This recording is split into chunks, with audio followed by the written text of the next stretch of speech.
એક નાનકડા ગામમાં રાધા નામની સ્ત્રી રહેતી હતી. તે ખૂબ જ શ્રદ્ધાળુ અને દિલથી સારો સ્વભાવ ધરાવતી હતી. દર શુક્રવારે તે માતા લક્ષ્મીજીનું વ્રત રાખતી અને પૂજા કરતી. રાધા પાસે વધારે સુવિધાઓ નહોતી, છતાં તે હંમેશા ખુશ રહેતી અને જે મળે તેમાં સંતોષ માનતી. એક દિવસ તેની સખી પૂછ્યું, તમે દર શુક્રવારે એટલી ભક્તિથી પૂજા કરો છો, તમને શું મળે છે? રાધાએ સ્મિત સાથે જવાબ આપ્યો, મને શાંતિ મળે છે, સંતોષ મળે છે અને ભગવાન પર વિશ્વાસ વધુ મજબૂત બને છે.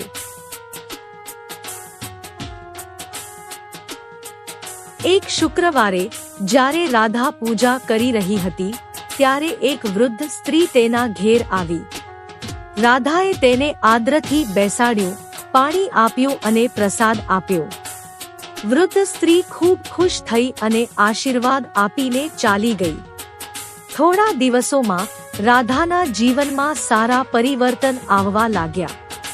ઘરનું વાતાવરણ વધુ આનંદમય બન્યું, કામમાં સફળતા મળવા લાગી અને મનમાં શાંતિ રહેવા લાગી. રાધાને સમજાયું કે આ બધું તેની શ્રદ્ધા, સેવા અને સારા મનના કારણે થયું છે. સાચી ભક્તિ, શ્રદ્ધા અને સારો વ્યવહાર જીવનમાં ખુશી અને શાંતિ લાવે છે. ભગવાન હંમેશા દિલની ભાવના જુએ છે, વસ્તુઓ નહીં.